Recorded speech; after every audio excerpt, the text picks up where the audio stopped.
بسم اللہ الرحمن الرحیم۔ السلام علیکم ورحمۃ اللہ۔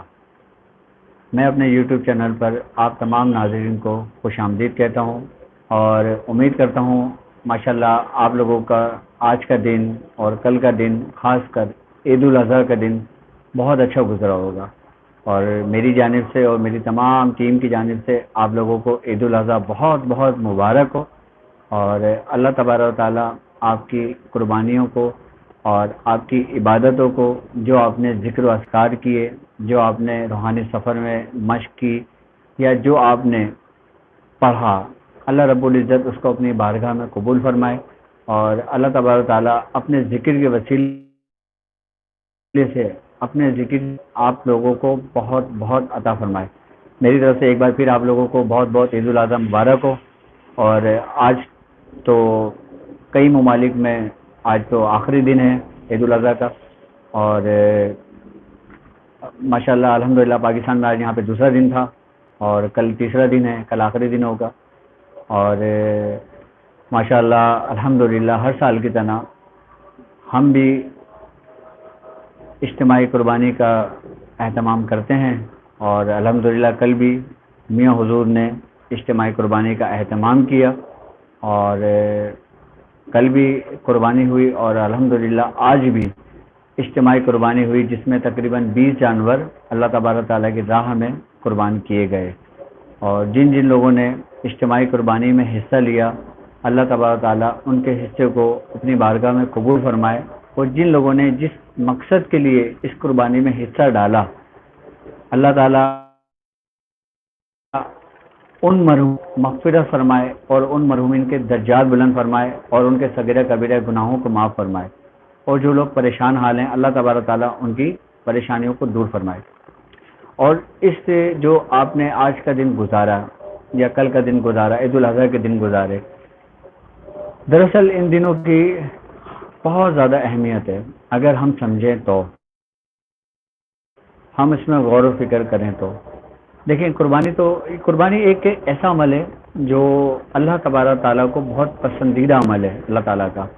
اور اگر ہم قربانی کی بات کرتے ہیں تو قربانی یہ دیکھیں کہ حضرت آدم علیہ السلام سے اس کا سلسلہ شروع ہوا تھا، کہ جب حضرت آدم علیہ السلام کے بیٹے حابل اور قابل، ان دونوں کے اندر جب کسی بات پہ کوئی جھگڑا ہوا تھا، اور جھگڑا ہونے کے بعد ان دونوں میں بہت زیادہ تضاد ہو گیا تھا، تو جب ان کے معاملات حضرت آدم علیہ السلام کی بارگاہ میں آئے، حضرت آدم علیہ السلام کے پاس آئے، تو حضرت آدم علیہ السلام نے اللہ رب العزت سے دعا کی، تو اللہ رب العزت نے کہ اے آدم، تم اپنے بیٹے سے کہو کہ وہ میری راہ میں قربانی دیں، اور جس کی قربانی وہ قبول ہوگی اللہ رب العزت بہتر قبول کرنے والا ہے۔ تو حضرت آدم علیہ السلام نے حابل اور قابل کو دونوں کو حکم دیا کہ وہ اللہ کی راہ میں اپنا اپنا جانور ذبح کریں۔ اچھا، ہر دور کے اندر قربانی کا جو طریقہ کار رہا ہے وہ بالکل مختلف رہا ہے، اور کہتے ہیں کہ دنیا کے اندر جو بڑی 7 تہذیبیں ہیں، ہر تہذیب میں قربانی بالکل الگ الگ طریقے سے کی جاتی تھی۔ اور جب حابل اور قابل کو قربانی کا حکم حضرت آدم علیہ السلام نے دیا، جب حابل اور قابل اپنی صفائی پیش کرنے کے لیے کہ میں حق پر ہوں، حابل کہہ رہا تھا میں حق پر ہوں، قابل کہہ رہا تھا میں حق پر ہوں، تو یہ فیصلہ آدم علیہ السلام نہیں کر پا رہے تھے۔ تو جب حابل اور قابل کو حکم ہوا کہ وہ اللہ کی راہ میں قربانی کریں، جس کی قربانی قبول ہوگی تو وہ حق پر ہوگا، یہ فیصلہ کرنا تھا، تو اس فیصلے کے لیے اللہ رب العزت نے قربانی کا حکم دیا تھا۔ جب حابل اور قابل اپنی قربانی جب لے کر گئے اپنی قربان گاہ میں، تو پہلے قربانی یہ ہوتی تھی کہ جب اللہ کی راہ میں جانور ذبح ہوتا تھا تو آسمان سے آگ گرا کرتی تھی، جس کے جانور کے اوپر آگ گرتی تھی تو اس کو قربانی کی قبولیت کی نشانی سمجھا جاتا تھا کہ اس کی قربانی جو نا اللہ کی راہ میں قبول ہو گئی۔ تو حضرت جو حابیل علیہ السلام تھے، ان کی جو قربانی انہوں نے اللہ کی راہ میں دی تھی، ان کے اوپر بجلی گری تھی، کہ جس سے یہ پتہ چلا کہ حضرت حابیل علیہ السلام حق پر تھے۔ جب قابل نے یہ دیکھا کہ ان کی قربانی قبول ہو گئی اور میری قربانی قبول نہیں ہوئی، تو قابل کے دل میں اور حسد اور جیلسی پیدا ہو گئی ہے، اور زیادہ اس میں حسد اور جیلسی اور تکبر پیدا ہو گیا تھا۔ اچھا، یہ قربانی کے مختلف دور کے اندر مختلف طریقے کار رہے ہیں، اچھا آپ یہ دیکھیں کہ ہمارے میاں حضور 2 دن پہلے ہی ہمارے میاں حضور سے بات ہو رہی تھی، تو قربانی کے حوالے سے میاں حضور نے کافی ڈیٹیلس میں یہ باتیں ہمیں بتائی تھیں، اور یہ واقعہ بھی میں جو آپ کو حابیل و قابل کا بتا رہا ہوں. میاں حضور فرماتے ہیں کہ ہر دور میں جو قربانی کے طریقہ کار رہے ہیں وہ بالکل مختلف رہے ہیں. اچھا کئی تہذیب کے اندر قربانی ایسے کی جاتی تھی کہ آدھے جانور کو جلا دیا جاتا تھا اور آدھا جانور جو زندہ جانور جلا دیا جاتا تھا. وہ یہ بات میں آپ کو وہ بتا رہا ہوں جو حضرت آدم علیہ السلام کے بعد کا اور حضرت ابراہیم علیہ السلام کے پہلے کا دور، یعنی کہ ان کے درمیان کا جو دور گزرا ہے نا، اس میں مختلف طریقوں سے قربانی لوگ دیتے رہے ہیں. تو اچھا اس میں ایسا ہوتا تھا کہ جس کی گوشت جانور جلا دیا جاتا تھا پھر وہ حصہ اس کو وہ الگ کر دیا کرتے تھے، وہی کہتے تھے کہ یہ ہم نے اپنے رب کی راہ میں دے دیا ہے، اور جو صحیح گوشت ہوتا ہے وہ کھا لیا کرتے تھے. یہ مختلف رہے ہیں. لیکن جب یہ معاملہ چلتا ہوا حضرت ابراہیم علیہ السلام پر آیا تو وہ سنت ابراہیمی ہم تمام لوگوں پر واجب ہو گئی ہے، اور پھر اس کا ہمیں جو حکم دیا گیا ہے پھر وہ سنت ابراہیمی وہ طریقہ کار رہا ہے. آپ یہ دیکھیں آج ہم جو قربانی کرتے ہیں نا وہ ان کی یاد کو زندہ کرنے کے لیے کرتے ہیں.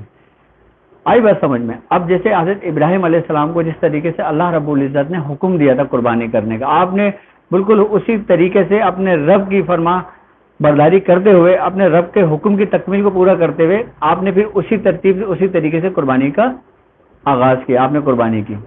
جبکہ نبی پاک صلی اللہ علیہ وآلہ وسلم آپ فرماتے ہیں کہ میں 2 ذبیح کا بیٹا ہوں، یعنی کہ ایک حضرت اسماعیل علیہ السلام کا اور ایک عبداللہ کا.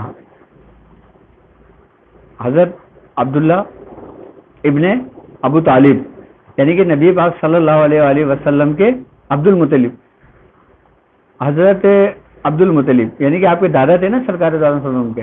تو سرکار دو عالم صلی اللہ علیہ وسلم نے یہ بات جب فرمائی تھی تو صحابہ نے پوچھا یا رسول اللہ وہ کیسے؟ تو آپ نے فرمایا کہ ایک وقت ایسا آیا کہ جو ان کے والد تھے عبداللہ جن کا نام تھا، آپ شدید بیمار پڑ گئے تھے. اچھا آپ کے جو والد تھے نا وہ آپ سے بہت، تو عبداللہ کو صحت سے عطا فرما، ان کو زندگی بخش، تو میں تیری راہ میں اپنی وہ چیز قربان کروں گا جو مجھے سب سے زیادہ عزیز ہو، مجھے سب سے زیادہ محبت ہے، سب سے زیادہ میں اس کو عزیز رکھتا ہوں. اچھا اب یہ دیکھیں آپ، قربانی بیسکلی جو ہوتا ہے نا وہ اللہ کی راہ میں وہ قربان کرنا ہے جو آپ کو سب سے زیادہ عزیز ہو. آئی نا بات سمجھ میں؟ یعنی کہ جو آپ سب سے زیادہ جس سے محبت رکھتے ہوں وہ آپ نے اللہ کی راہ میں قربانی پیش کرنا ہے. تو جب آپ نے یہ دعا مانگی اور آپ کے اللہ تبارک تعالیٰ نے دعا قبول فرمائی، جب قربانی قبول نہیں ہوئی پھر آپ نے 1 سے 2 اونٹ کرے وہ قبول نہیں ہوئے، پھر آپ نے 2 سے 3 کرے، یہاں تک کہ آپ نے 100 اونٹ اللہ کی راہ میں رکھے. جب 100 اونٹ اللہ کی راہ میں رکھے تو آسمان سے بجلی گری تھی، یعنی کہ تب آپ کی قربانی قبول ہوئی تھی. آپ یہ دیکھیں کہ سرکار دو عالم صلی اللہ علیہ وآلہ وسلم سے پہلے تک قربانی کے مختلف طریقہ کار رہے ہیں، لیکن قبولیت کا پتہ چلتا تھا کہ اس طریقے سے جس کے اوپر آگ گرتی تھی قربانی قبول ہو جایا کرتی تھی. لیکن یہ امت محمدی کا ایک تحفہ ہے سرکار دو عالم صلی اللہ علیہ وآلہ وسلم کا اس امتی کے لیے کہ آپ کی امت جو اللہ کی راہ میں جو قربان جانور کرتی ہے نا، اب اللہ تبارک تعالیٰ نے اس کو محفوظ کر دیا، اس کو پوشیدہ کر دیا. یعنی کہ پہلے تو ظاہر ہو جایا کرتی تھی نا کہ آپ قربانی کر رہے ہو میں قربانی کر رہا ہوں، تو وہ نشانی ظاہر ہو جایا کرتی تھی کہ قربانی قبول ہو گئی. لیکن اب ایسا نہیں ہوتا. آئی نا بات سمجھ میں؟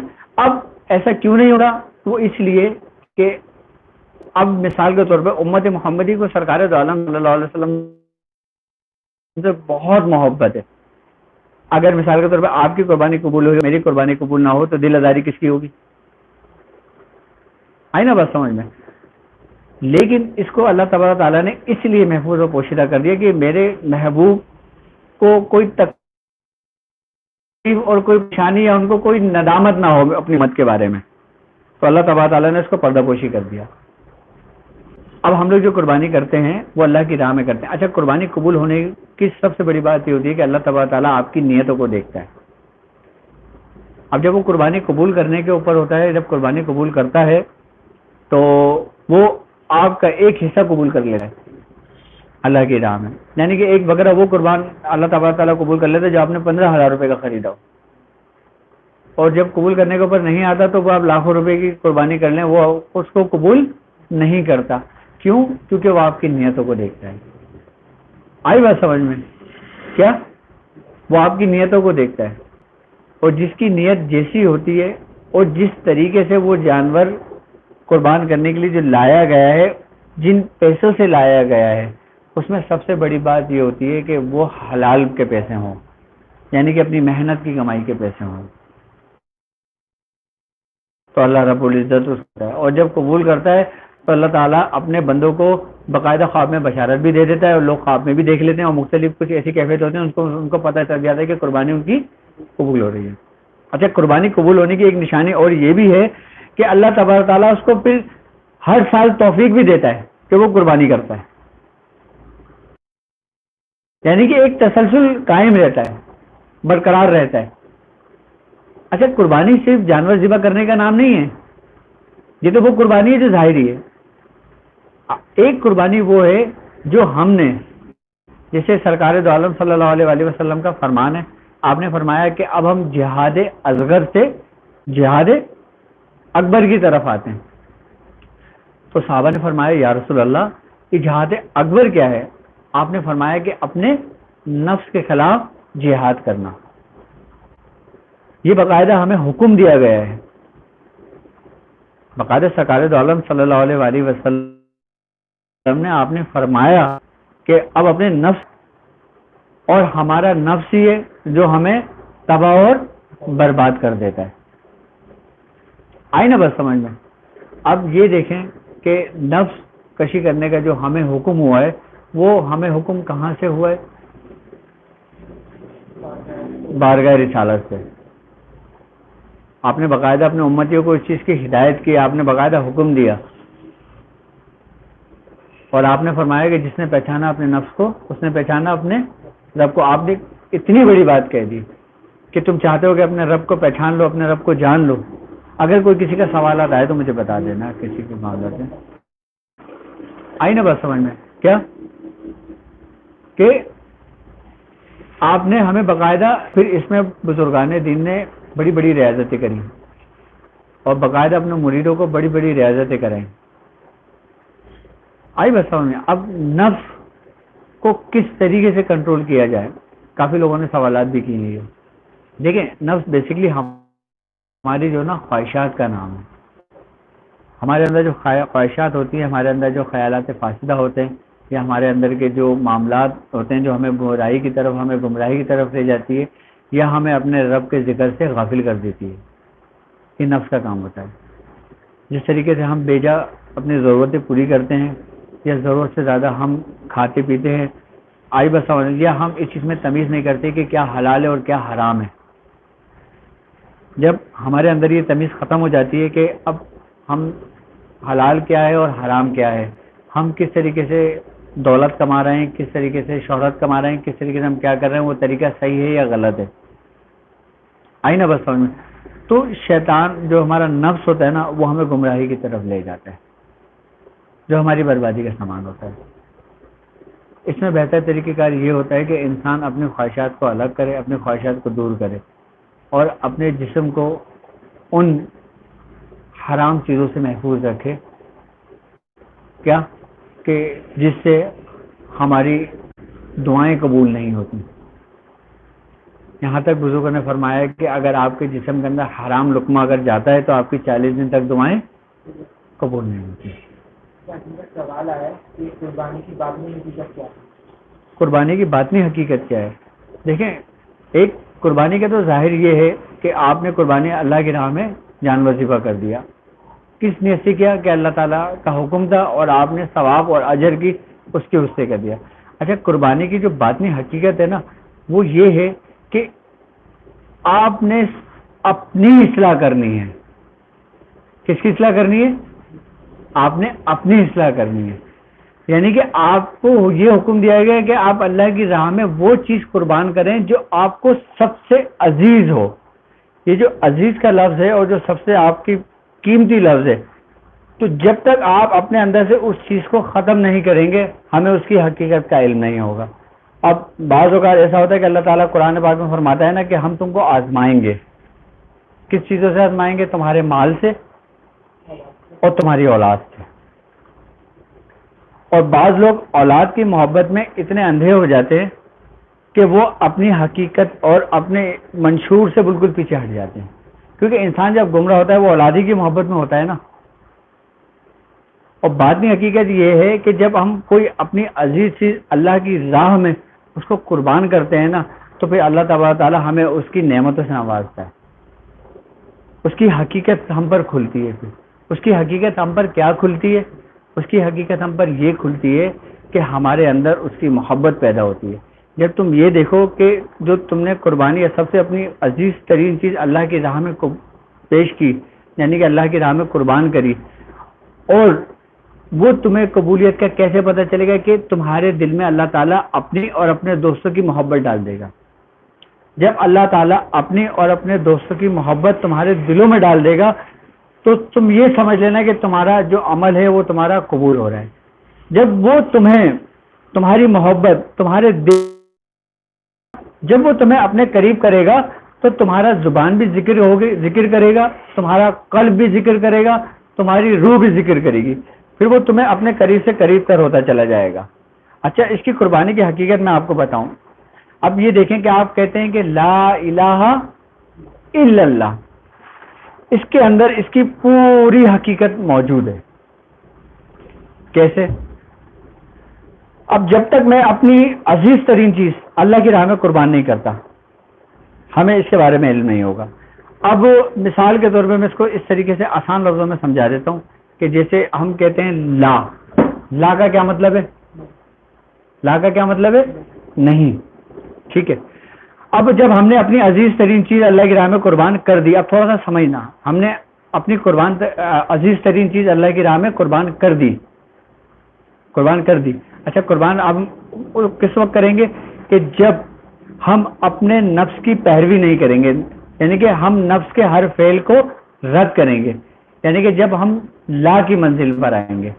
لا کا مطلب ہے نہیں کے. اچھا، نہیں جو ہے یہ عالم ناسوت کا مقام ہے. کس کا مقام ہے؟ عالم ناسوت کا مقام ہے. اچھا، یہ عالم ناسوت کا مقام وہ مقام ہے جو نفس کی حالتوں میں ہوتا ہے، یعنی کہ اپنی دنیاوی خواہشات، جو دنیاوی معاملات ہیں، یہ عالم ناسوت ہے. اچھا، سب سے پہلے ہم نے جو ریاضتیں کرنی ہوتی ہیں، جو ہم محنت کرتے ہیں، وہ اسی لیے کرتے ہیں کہ ہم عالم ناسوت کو کنٹرول کرتے ہیں، یعنی کہ ہم عالم ناسوت کی منزل طے کر رہے ہوتے ہیں، اور عالم ناسوت کی منزل بغیر شریعت کے طے نہیں ہوتی. یعنی کہ جب ہم کلمے کے اندر لا پر آئے، یعنی کہ نہیں کے اوپر آئے، یعنی کہ ہم عالم ناسوت میں داخل ہوئے. جب ہم عالم ناسوت میں داخل ہوں گے نا تو ہمیں سب سے پہلے کس کی ضرورت پڑے گی؟ شریعت کی. شریعت کیا ہے؟ شریعت بیسیکلی شرع لفظ سے نکلا اور اس کے معنی احکام کے ہیں، یعنی کہ اللہ رب العزت نے جو احکام تمہیں دیے وہ شریعت ہے. ٹھیک ہے. آپ شریعت کی پیروی کریں گے، اور شریعت کی پیروی کرنے کے بعد جب آپ اس پہ پوری طریقے سے کامل ہو جائیں گے، یعنی کہ شریعت پہ عمل کرنے کے بعد آپ کے دل میں محبت پیدا ہوگی. کس کی محبت پیدا ہوگی؟ اللہ اور اس کے رسول کی اور اس کے دوستوں کی. اچھا، ابھی ہم وہاں پر کہاں پر ہیں؟ عالم ناسوت میں. یعنی کہ ابھی آپ مقام جو آپ کی منزل ہے وہ کس میں ہو؟ عالم ناسوت میں ہو.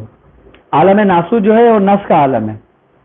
اچھا، یہ وہی عالم ہے کہ جس کے بارے میں تمہیں باقاعدہ طور پر حکم دیا گیا تھا قرآن پاک میں کہ قل ان کنتم تحبون اللہ فاتبعونی یحببکم اللہ، کہ اگر تم اللہ تبارک تعالیٰ کی محبت کا دعویٰ کرتے ہو تو پہلے نبی کی اطاعت کرو، اس کے افعال، اس کے اقوال کی پیروی کرو. آئی بات سمجھ میں؟ جب تمہارے دل میں محبت ہوگی نا. اچھا، اللہ تعالیٰ سے محبت کا ارادہ کرنا یا اللہ تبارک تعالیٰ سے محبت کا دعویٰ کرنا یہ بھی قابل قبول نہیں ہے اس وقت تک جب تک تمہارے دل میں اس کے محبوب کی محبت نہ ہو. یعنی کہ تم رسالت ایمان نہ لاؤ تو اللہ کی محبت بھی تمہارے کسی کام کی نہیں ہے. یعنی کہ اب ہم لا سے کہاں پر آتے ہیں؟ الہ کی طرف. الہ کا مطلب کیا ہے؟ سوا کے. آئی بات سمجھ میں؟ جب ہمارے اندر محبت کامل پیدا ہو جاتی ہے پھر ہم عالم ناسوت سے نکلتے ہیں، یعنی کہ ہم نے اپنے نفس پہ کنٹرول کر لیا ہے لیکن پوری طریقے سے بھی کنٹرول نہیں ہوا ہے، کیونکہ نفس ایک ایسا وحشی جانور ہے کہ جو کسی وقت بھی آپ کو گمراہ کر سکتا ہے. اچھا اب ہم عالم ناسوت کی جب منزل طے کرتے ہیں، کیا عالم ناسوت میں جو علم کی حقیقت ہے نا وہ دو حصوں پر مشتمل ہوتی ہے. کیا؟ ایک عالم علوی ہوتا ہے اور ایک عالم سفلی ہوتا ہے. اچھا سفلی جو ہے نا یہ بیسیکلی مقام اسفل ہے، یعنی کہ کم تر درجہ ہے.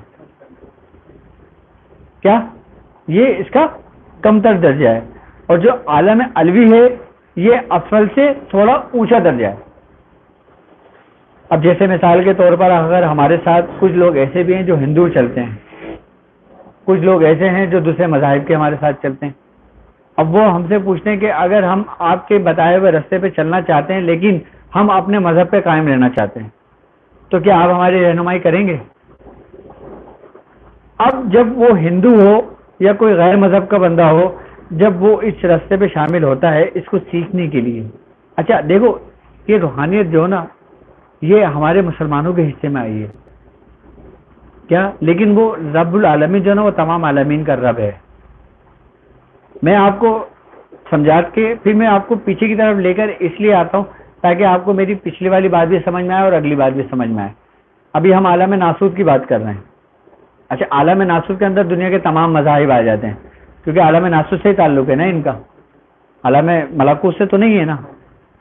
آئی بات سمجھ میں؟ اب جو مسلمان ہوتے ہیں نا پھر وہ عالم علوی یعنی کہ عالم ناسوت میں عالم علوی سے ترقی کر کے اپنی ریاضت و مقام پہ ترقی کر کے اپنی محبت میں کامل ہو کے پھر وہ عالم ناسوت سے عالم ملکوت میں قدم رکھتے ہیں. یہ صرف مسلمان ہیں جو ناسوت سے ملکوت میں قدم رکھتے ہیں، یعنی کہ عالم ناسوت سے عالم ملکوت میں جاتے ہیں. اچھا مسلمان کے علاوہ دنیا کا کوئی بھی مذہب ہو وہ عالم ملکوت میں داخل نہیں ہو سکتا. کیوں؟ کیونکہ عالم ملکوت میں داخل ہونے کی جو کنجی ہے نا وہ ہے لا الہ الا اللہ محمد رسول اللہ. جب تک آپ یہ نہیں پڑھیں گے آپ عالم ملکوت میں داخل نہیں ہو سکتے. اب آپ عالم ناسوت میں ریاضت کرتے ہیں اور غیر مذہب بھی ریاضت کرتے ہیں. اچھا آپ جب ریاضت کرتے ہیں تو آپ کو اس کے فیوزات اس کی برکتیں ملتی ہیں. آئی بات سمجھ میں؟ اب جب غیر مذہب کے لوگ اس میں ریاضت کرتے ہیں تو ان کو کیا ہوتا ہے؟ ان کو اس پہ استدراج پہ کمال حاصل ہوتا ہے. اچھا استدراج جو ہوتی ہے وہ انسان کے اپنے اندر کی روحانی قوتیں ہوتی ہیں جس کو ہم قوت ارادی کہتے ہیں.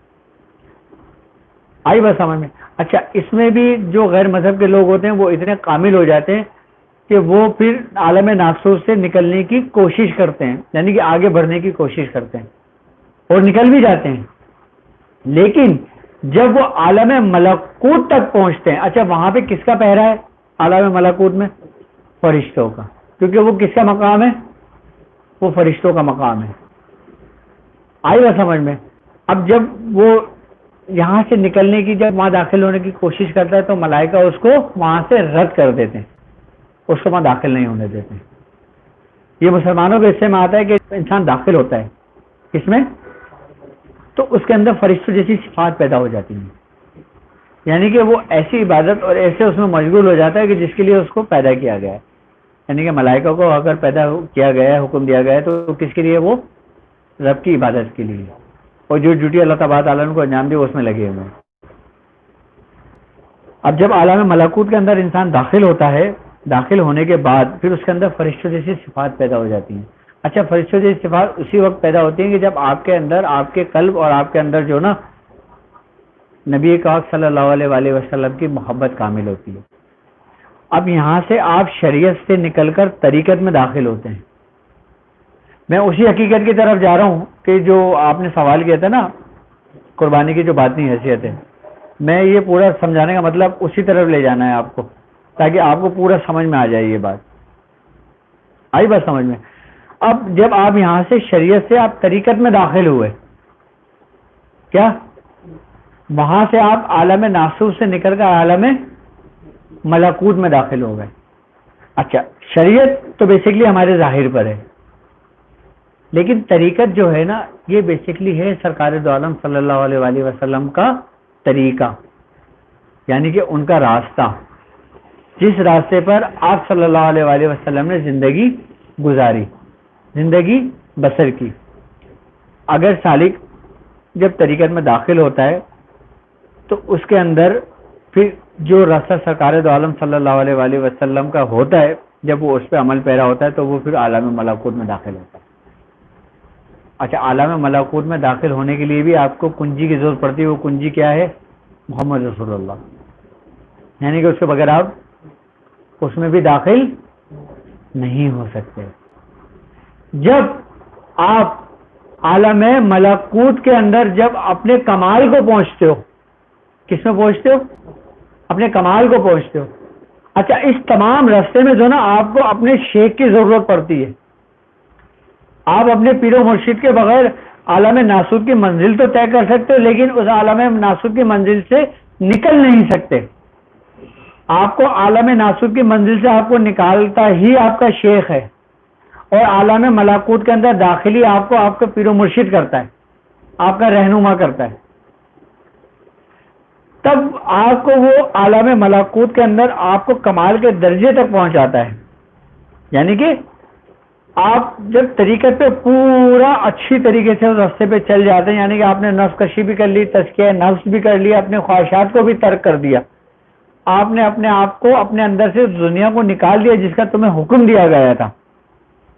جب آپ اپنے اندر سے کوئی چیز نکال دو گے تو آپ کا وجود بالکل خالی ہو جائے گا.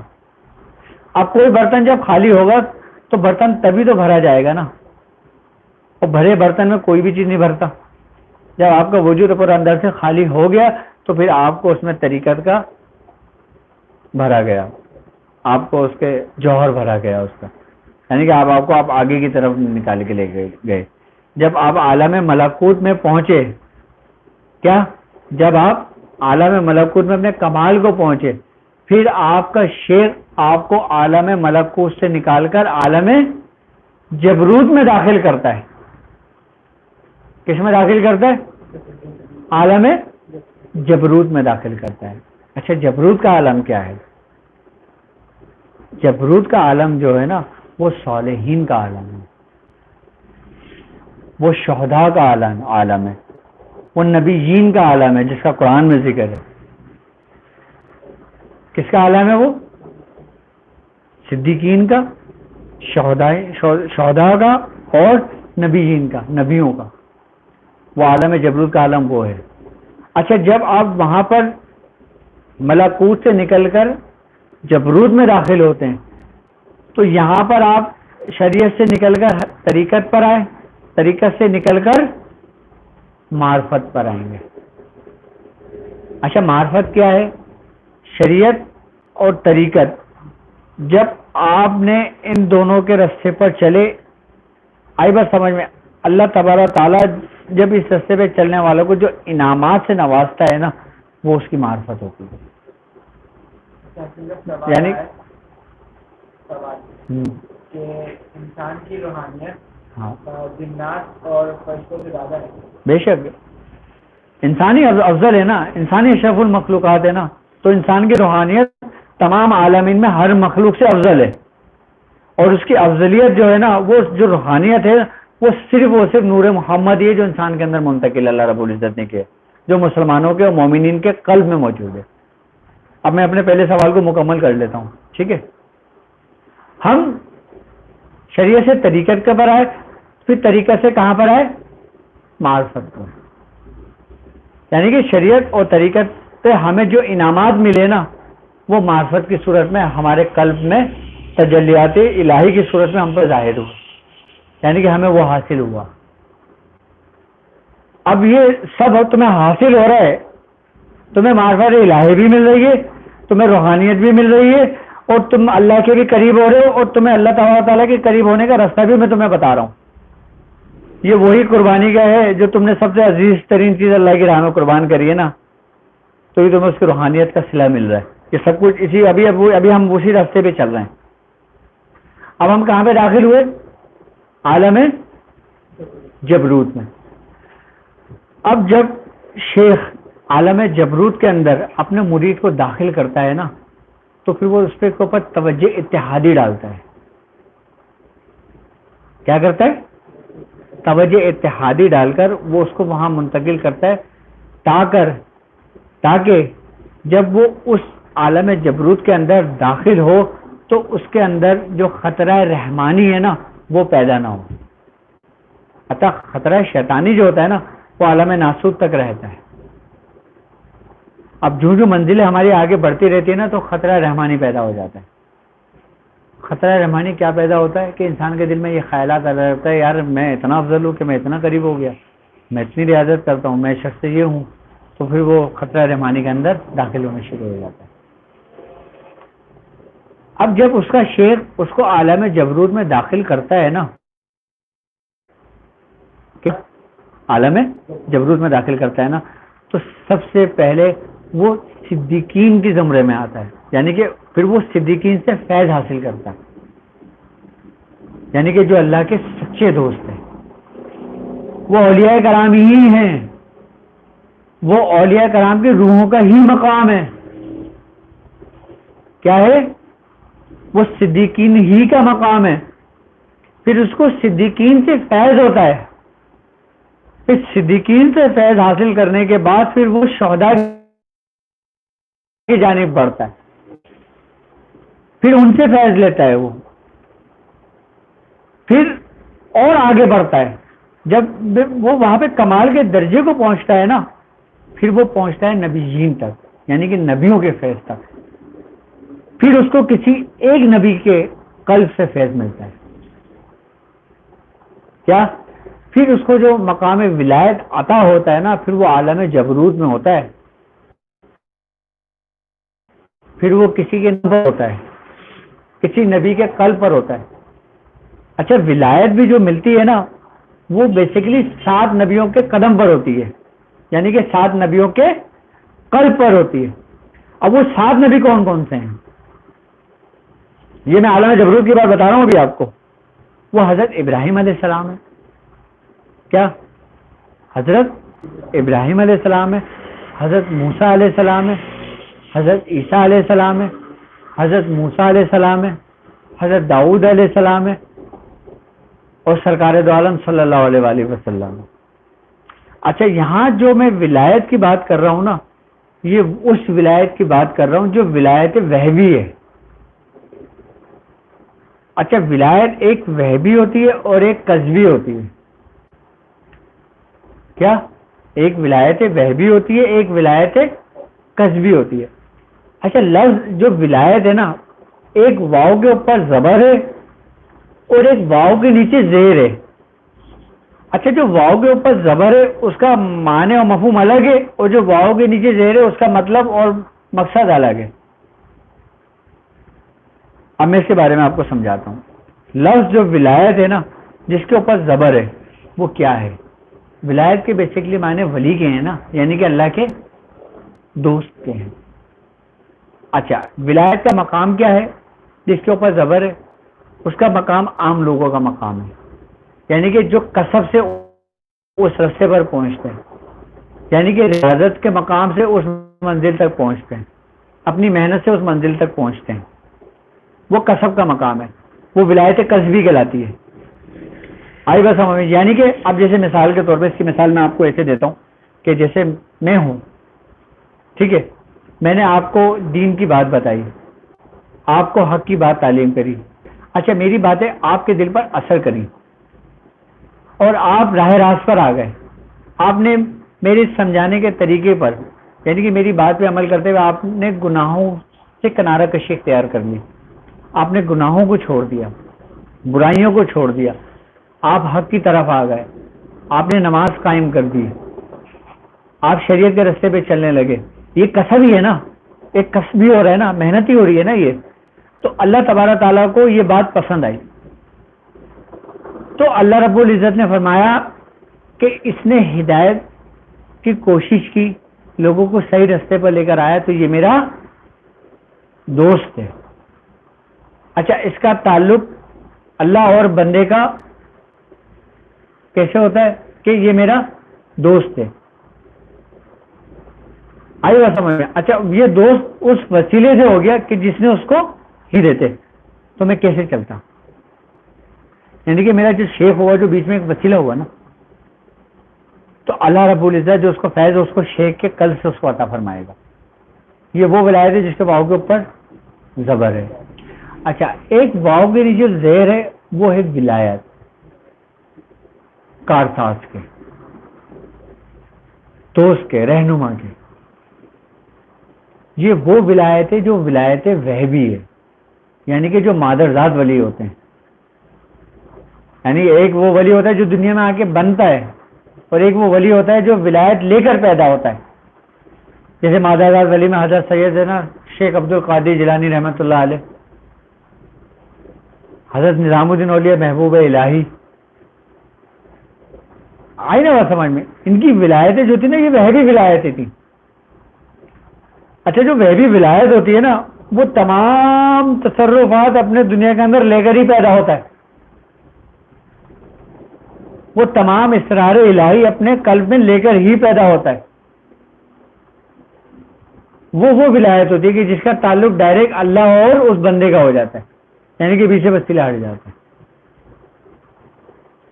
آئی بات سمجھ میں. اچھا جو مادر ذات جو ولی ہوتے ہیں نا جن کی ولایت سے ہوتی ہے، ولایت ہوتی ہے وہ ولی ہوتے ہیں کہ جو 7 نبیوں کے قدم پر ہوتے ہیں، جو 7 نبیوں کے قلب پر ہوتے ہیں، جن کا تصرف ہوتا ہے. اچھا جن کی ولایت قذبی ہوتی ہے ان کا جو تصرف ہوتا ہے، ان کی جو وہ ہوتا ہے، وہ پھر جو قطب الاکبر ہوتا ہے وہ پھر اس کے قلب سے فیض لیتا ہے. یعنی کہ وہ ڈائریکٹ نبیوں سے فیض نہیں لیتا، نبی کے قلب سے. وہ کس کے قلب سے فیض لیتا ہے؟ جو قطب الاکبر ہوتا ہے وہ اس کے قلب سے فیض لیتا ہے، جو کسب سے اس مقام تک چلتا ہے. یعنی کہ فائدہ جو کسب سے اس مقام تک چل رہا ہے اس کو بھی ہے، اور جو ایک مادر ذات ولی ہے اس کو بھی ہے. لیکن یہاں بات یہ آتی ہے اب مادر ذات ولی، اب جیسے سرکار غوث پاک کو لے لیتے ہیں.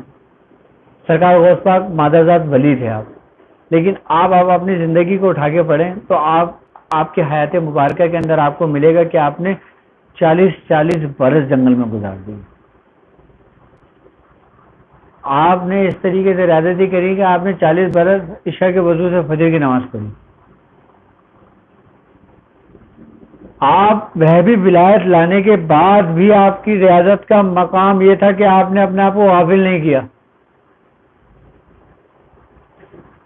آئی سمجھ میں. نبیین سے جو فیض ہوتا ہے نا عالم جبروت کے اندر، وہ انہی اولیاء کرام کو ہوتا ہے جو وہبی ولایت سے تعلق رکھتے ہیں، اور جو قذبی ولایت سے تعلق رکھتے ہیں ان کا اولیاء کرام کے قلب سے فیض ہوتا ہے.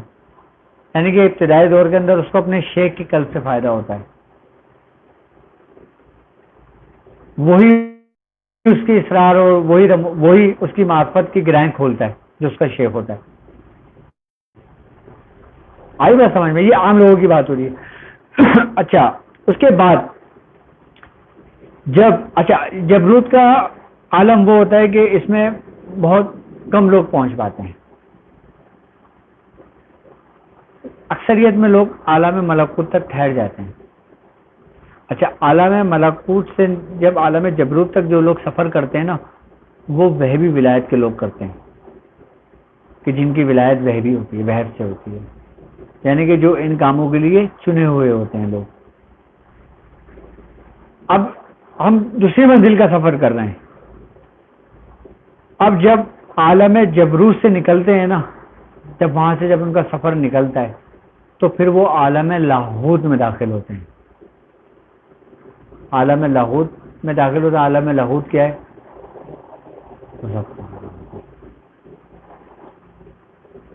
کہ جب وہ عالم لاہوت میں پہنچتے ہیں نا پھر وہ اپنی اس کی ذات میں گم ہو جاتے ہیں. یہ وہی عالم ہوتا ہے کہ جب آپ نے دیکھا ہوگا جن اولیاء کرام کی ولایت جن نبیوں کے قلب پر رہی ہے، پھر اس کے اندر جیسے حالات اور معاملات پیدا ہوئے، جب وہ عالم لاہوت میں داخل ہوئے تو کسی نے کہا کہ انا حق. میاں حضور فرماتے ہیں کہ جب انسان عالم لاہوت میں داخل ہوتا ہے تو اس پہ جو تجلی الہی کا ظہور ہوتا ہے کہ کوئی انا حق کہہ بیٹھتا ہے، کوئی انا قادر کہہ بیٹھتا ہے، کوئی کچھ کہہ بیٹھتا ہے. وہ کیا ہوتا ہے؟ عالم لاہوت کا مقام ہوتا ہے. اچھا اس کے بعد کا بھی عالم ہے. جب یہاں سے سفر کر کے انسان عالم لاہوت کے اندر آتا ہے، کچھ لوگ عالم لاہوت تک ان کی منزل اختتام ہو جاتی ہے، اور کچھ جو مرد قلندر ہوتے ہیں جن کی تشنگی اپنے رب کے دیدار سے بھی پوری نہیں ہوتی، پھر وہ عالم ہاہوت میں داخل ہوتے ہیں. کس عالم میں داخل ہوتے ہیں؟ عالم ہاہوت. یہ عالم ہاہوت کا کون سا عالم ہے؟ ایک دفعہ حضرت نظام الدین اولیاء محبوب الہی آپ محفل سما سنتے تھے. حضرت شاہ رکن عالم، کون شاہ رکن عالم؟ جو حضرت شیخ بہاؤالدین ذکریہ ملتانی کے پوتے ہیں، جن کا مزار ملتان شریف میں ہے پاکستان کے اندر. آپ دہلی تشریف لے کر گئے. اچھا شاہ رکن عالم اور نظام الدین اولیاء محبوب الہی آپ کی آپس میں دوستی بہت تھی، آپس میں ایک دوسرے سے محبت بہت کرتے تھے، اور محبت کی انتہا آپ کی یہ تھی کہ شاہ رکن عالم محفل سما نہیں سنتے تھے، اور شیخ نظام الدین اولیاء محبوب الہی آپ محفل سما سنا کرتے تھے. کیا آپ محفل سما سنا کرتے تھے اور آپ محفل سما نہیں سنتے تھے؟ لیکن جب شاہ رکن عالم حضرت نظام الدین اولیاء محبوب الہی کی بارگاہ میں داخل ہوتے تھے تو آپ محفل سما سنتے تھے. تو اتفاق کی بات، ایک دن واقعہ کچھ یوں ہوا کہ آپ جب دہلی تشریف لائے تو نظام الدین اولیاء محبوب الہی کے محفل کا اہتمام کیا گیا. تو جب محفل کا اہتمام کیا گیا تو شاہ رکن عالم بھی آپ کے برابر میں بیٹھ گئے. اب جب قوال نے قول سے شروع کیا تو جب محفل اپنے عروج پہ پہنچی تو حضرت نظام الدین اولیاء محبوب الہی آپ کو وش طاری ہوا. جب آپ کو وش طاری ہوا تو آپ جب کھڑے ہونے لگے تو شاہ رکن عالم نے آپ کا ہاتھ پکڑا اور آپ کو بٹھا دیا. اچھا لوگ سب دیکھ رہے ہیں یہ پوری محفل میں. پھر آپ بیٹھ گئے. پھر ایک وقت ایسا آیا کہ پھر آپ کو وش کا حالت طاری ہوئی آپ پر. پھر آپ کھڑے ہوئے، پھر آپ نے آپ کا ہاتھ پکڑا، پھر آپ نے بٹھا لیا. پھر ایک وقت ایسا آیا کہ آپ پہ وش کی کیفیت طاری ہوئی، پھر آپ کھڑے ہوئے، پھر آپ نے آپ کا ہاتھ پکڑا، پھر بٹھا لیا. پھر ایک وقت ایسا آیا کہ جب آپ حالت وش میں آئے تو پھر حضرت شاہ رکن عالم نے آپ کا ہاتھ نہیں پکڑا، آپ کھڑے ہو گئے ادب میں. پھر پوری محفل کھڑی ہو گئی ادب. اچھا یہ تمام واقعہ، تمام ماجرا، تمام لوگ دیکھ رہے ہیں. آئی نا بات سمجھ میں؟ تو جب محفل ختم ہوئی اس کے بعد لوگوں نے پوچھا حضرت شاہ رکن عالم سے، حضرت ہمارے شیخ صاحب کے ساتھ ایسا واقعہ آیا تو آپ نے ہاتھ پکڑ کے 3 دفعہ بٹھالا، 4 دفعہ بٹھالا، آپ نے 5ویں دفعہ آپ بھی کھڑے ہو گئے. آپ مسکرانے لگے. آپ نے فرمایا تم اس کی حقیقت کو جاننا چاہتے ہو؟ تو لوگوں نے کہا حضور آپ ہمیں بتائیں کہ ہمارے شیخ کا کیا مقام ہے. ضرور ایک مرید کی تشنگی ہوتی ہے، ایک مرید کی ایک جستجو ہوتی ہے کہ اس کو اس کے شیخ کا مقام و مرتبہ پتہ چلے. تو آپ نے فرمایا کہ جب پہلی دفعہ میں تمہارے شیخ کھڑے ہوئے تھے تو عالم ناسوت میں تھے، وہاں تک میرا گزر تھا، میں نے ان کا ہاتھ پکڑا بٹھا دیا. جب دوسری دفعہ وہ وش کی حالت میں کھڑے ہوئے تو عالم ملکوت میں تھے، میرا وہاں تک بھی گزر تھا، میں نے ہاتھ پکڑا ان کو واپس لے آیا اس مقام سے. پھر جب تیسری مرتبہ وہ وش کی حالت میں کھڑے ہوئے تو عالم جبروت میں تھے، میرا وہاں سے بھی گزر تھا، میں نے آپ کا ہاتھ پکڑا اور آپ کو اس مقام سے واپس لے آیا. آپ کہتے چوتھی دفعہ کھڑے ہوئے جب وہ عالم لاہوت میں تھے تو وہاں تک بھی میری رسائی تھی اور میں نے ہاتھ پکڑا اور آپ کو بٹھا دیا. لیکن جب آپ مقام ہاہوت میں داخل ہوئے، وہاں وہ جب اپنے رب میں گم اور ضم ہو گئے، میں نے آپ کو ڈھونڈنے کی بہت کوشش کی اس مقام میں، آپ مجھے نہیں ملے تو میں آپ کے ادب میں کھڑا ہو گیا. یہ وہ مقام تھا عالم ہاہوت کا کہ جو ایک ہو کا عالم ہے. جب کائنات نہیں بنی تھی، جب کچھ نہیں تھا تو ایک ہو کا عالم تھا. یہ وہ مقام ہاہوت ہے کہ جہاں پہ جو ذات جاتی ہے پھر وہ ختم ہو جاتی ہے اس کے حیثیت، پھر وہ قطرہ سمندر میں مل کر سمندر بن جاتا ہے، پھر وہ بالکل ضم ہو جاتی ہے، ختم ہو جاتی ہے، پھر وہ وہاں سے نہیں نکلتی، یہ وہ مقام حال ہوتی ہے. یعنی کہ اس کا باطن کیا ہوا کہ تم اپنے رب کے دیدار سے بھی آشنا ہو گئے، تم اپنے رب میں ضم بھی ہو گئے اور تم اپنے رب میں فنا بھی ہو گئے.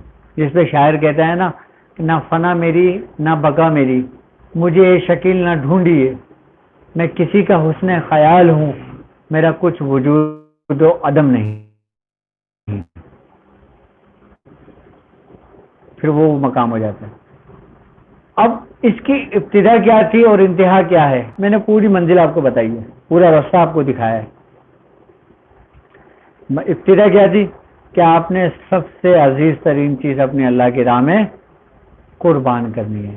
جب تک تم اللہ کی راہ میں اپنی عزیز ترین چیز قربان نہیں کرو گے تم اس راستے پہ نہیں چل سکتے. اچھا، روحانیت کے سفر میں چلنے والوں کے لیے بھی کیا، روحانیت کے راستے پہ چلنے والوں کے لیے بھی یہ سمجھ لیں کہ ان کا ابتدائی سبق یہی ہے کہ وہ اپنے سب سے عزیز ترین چیز قربان کریں.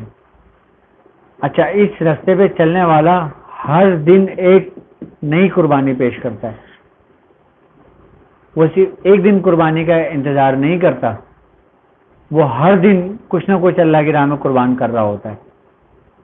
اور جو شخص ہر دن اللہ کی راہ میں قربان کرتا ہے، پھر اللہ تبارک و تعالیٰ ہر دن جو ایک نئی شان کے ساتھ جلوہ افروز ہوتا ہے، وہ اس کے تجلی سے اس کو معمور کرتا ہے، اس کا معرفت، اس کو فیض عطا کرتا ہے.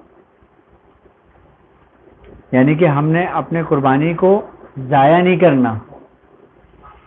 اگر ہم یہ سمجھتے ہیں کہ قربانی صرف جانور کو ذبح کرنے کا ہی نام ہے اور اس کے بعد پھر آپ اسی معاملات میں لگ گئے، دنیا داری کے اندر اس میں ہی سب کچھ لگ گئے، دنیاوی معاملات کے اندر، تو پھر میں سمجھتا ہوں کہ ضائع کرنے کے برابر ہی ہوئی. آپ نے قربانی ہر لمحے دینی ہے، ہر پل دینا ہے. آئی بس سمجھ میں؟ قربانی تو یار یہ بھی ہے کہ تم کسی کی خوشی کے لیے اپنی خوشی کو قربان کر دو، یہ بھی افضل قربانی ہے. یہ اس لاکھ درجے قربانیوں سے بہتر ہے کہ جو تم دکھاوے کے لیے کرتے ہو، اللہ کے لیے نہیں کرتے، ریاکاری کرتے ہو، دکھاوے کے لیے کرتے ہو کہ دنیا دیکھے گی کہ میں کتنا بڑا جانور لے کر آیا ہوں، میری دنیا میں واہ ہوگی، لوگ میرے جانور کو دیکھنے آئیں گے، میں اپنے جانور کے لیے باقاعدہ اہتمام کروں گا، میں ویڈیو شوٹ کروں گا، میں لوگوں کو دکھاؤں گا کہ دیکھو میں نے اتنے لاکھ کا جانور لیا. اس قربانی سے لاکھ درجے وہ قربانی بہتر ہے کہ جو تم نے کسی کی خوشی کے لیے اپنی خوشی کو قربان کیا ہو. میں تو کہتا ہوں وہ قربانی بہتر ہے کہ جو تم اپنے مسلمان بھائی کے لیے آپ نے ہنس کے بات کی ہو اگر وہ تم سے ناراض ہو تو. انا تکبر، یہ قربان کرنا تو سمجھ لو کہ ہر دن آپ پہ فرض ہے، یہ واجب نہیں ہے، یہ لازم ہے کہ جب ہم اپنی چھوٹی چھوٹی خوشیوں کے لیے، جب ہم کسی کی چھوٹی چھوٹی خوشیوں کے لیے اپنی چھوٹی چھوٹی چیز قربان کرتے ہیں یا اپنی کسی کی چھوٹی خوشی کے لیے ہم اپنے سب سے بڑی چیز قربان کرتے ہیں، تو اللہ تعالیٰ کو یہ عمل بہت پسند ہے. کیوں؟ کیونکہ حقوق العباد جو ہے نا وہ بہت بڑا حقوق ہے، وہ ہزار عبادتوں سے بہتر ہے حقوق العباد.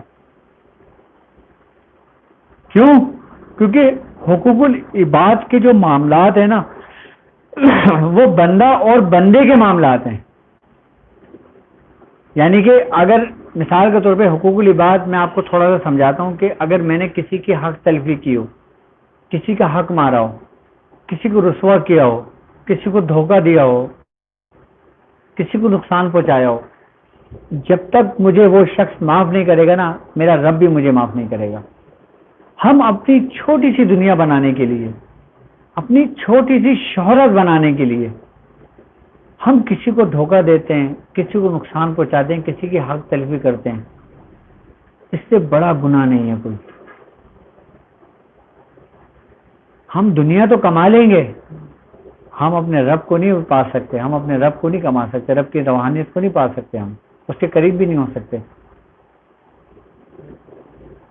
رب کو اگر تم نے پانا ہے نا، اپنے رب کو اگر تم نے حاصل کرنا ہے تو تم لوگوں کی خدمت کرو، تم لوگوں کی کام آؤ، لوگوں کے مسئلے مسائل حل کرو، لوگوں کی پریشانیاں دور کرو، نہ کہ لوگوں کے لیے اور پریشانی پیدا کرو، نہ کہ اور مسئلے مسائل پیدا کرو.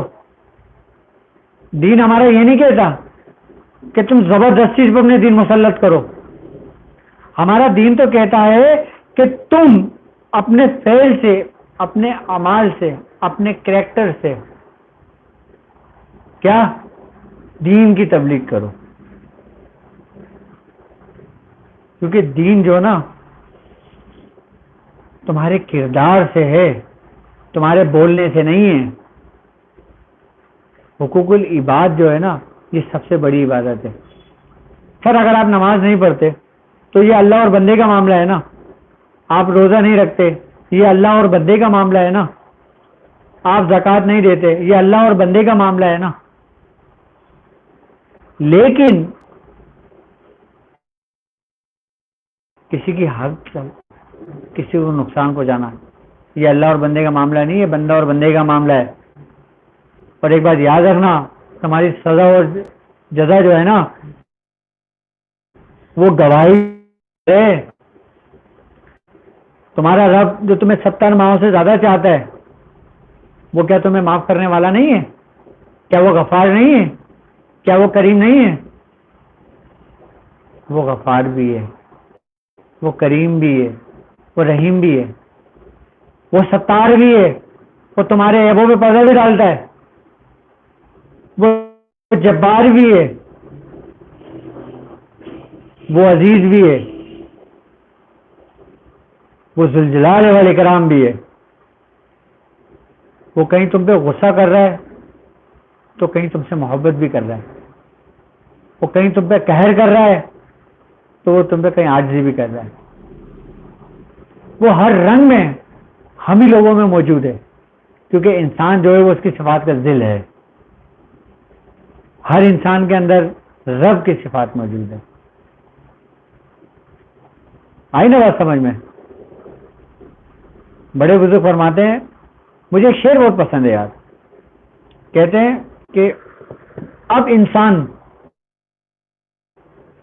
کچھ اور ہی ہماری نظر میں ہے.